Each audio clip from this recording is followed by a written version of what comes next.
before me are called Crafty by Paul Rudnick and Bright Apple Crush by Steve Young.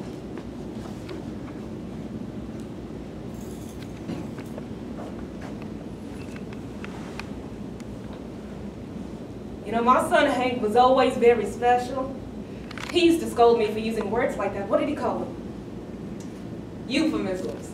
He'd say something like, "Mom, I'm gay," and I'd say, "No, you're not, you're special." And he'd say, "That makes me sound like I'm retarded," and I'd say, "I wish." And we'd laugh. You know, it never really bothered me, even though he didn't move so far away and he started working for some big fancy Broadway costume designer in New York. He didn't come home all that much, but we would write back and forth, and he would send me these beautiful trims and braids from all the costumes. I didn't know what to do with them, but to thank him, I would send him those cute little Hubble figurines. You know, the little ceramic children holding an umbrella, or petting a puppy, or sitting on a swing. And he'd get so mad. He'd call me on the phone and say, "Mom, stop sending me things you can order off the TV." Which hurt me, so I said, "You know what, Hank? If homosexuality is genetic, then maybe so was home shopping." Then he got sick with that terrible disease, and so I flew out to New York to see him in the hospital. Do you know what I brought? Nothing. I didn't want to embarrass him in front of his friends. They all kept kissing and hugging me and saying, "Hank, we love your mom. She's a hoot." When we were finally alone, he asked me, "Mom, what'd you bring me? A pot holder, a picture frame with twine and two little plastic daisies, two bunnies on a sled?" And I said, "No, sweetheart, I know that stuff just upsets you, makes you feel like a hick." So I stayed there till he passed away.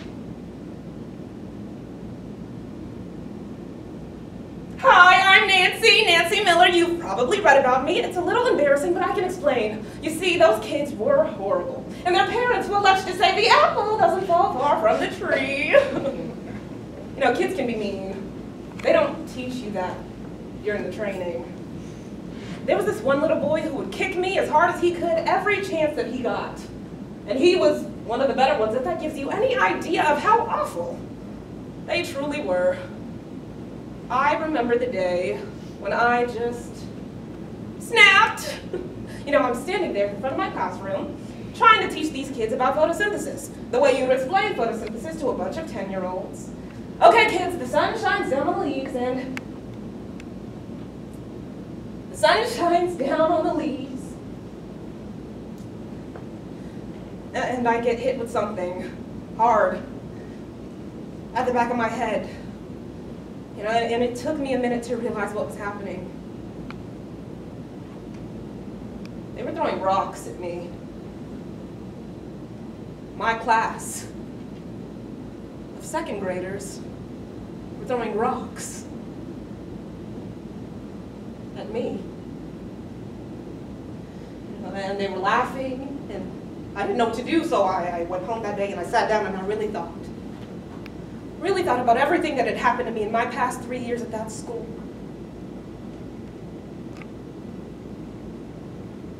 And then it became clear. I knew exactly what to do. Kill them with kindness. So the next day, I brought my favorite snack, the apple, and I passed it out to each and every one of my students. Okay, class, I know not all of you like apples, but today we're going to learn about how to be healthy.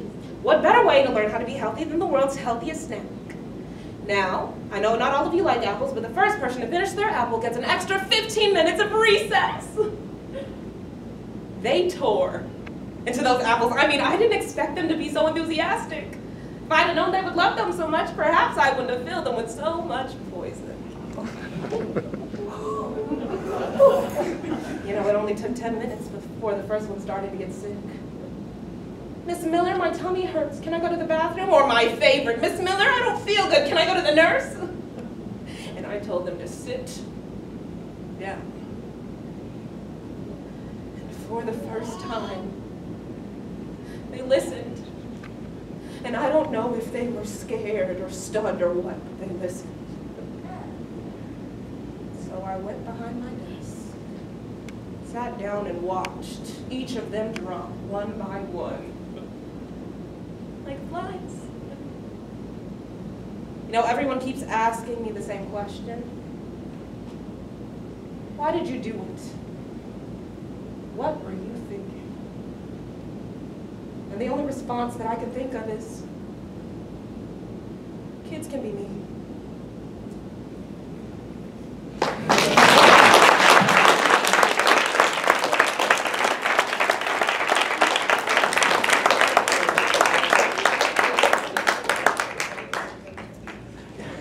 One of the requirements when they audition is they have to do 2 contrasting monologues. Or they can sing 16 bars of anything they would like. So it's really a really nice thing to get to do. So as I said, it's one of my favorite positions is to go to all those auditions. The next winner is Ricky Jones. Is Ricky here?